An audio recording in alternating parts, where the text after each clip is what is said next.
New year night मनाई जाएगी, fire works होंगे, डांस होंगे, शराबें होंगी, कबाब होंगे।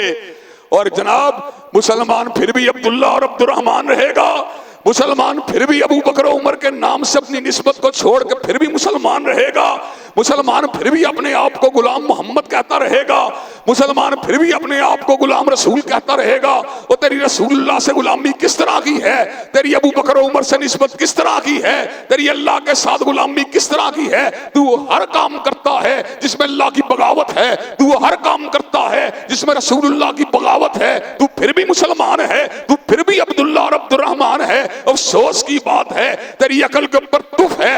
हजरात गिरामी कदर, कभी सिटी हाउसिंग के अंदर डांस है, कभी बहरिया टाउन के अंदर डांस है। ये टाउन क्यों बनाए गए हैं, ये टाउन क्या इसलिए बनाए गए हैं कि यहाँ डांसिंग क्लब किए जाएं, यहाँ डांसिंग क्लब कायम किए जाएं। ये टाउन इसलिए बनाए गए हैं ये मुसलमानों की बेटियों को नचाया जाए, ये टाउन इसलिए बनाए गए हैं रक्सो सरूद की महफिलों को सजाया जाए, ये टाउन इसलिए बनाए गए हैं शराब के जामों को लुटाया जाए, ये टाउन इसलिए बनाए गए हैं जुए को खेला जाए, ये टाउन इसलिए बनाए गए हैं कि इस्लाम को ज़िबा किया जाए और मुसलमानों के सारे अमाल को मस्जिद के अंदर फेंक कर मस्जिद को बाहर से ताला लगा दिया जाए।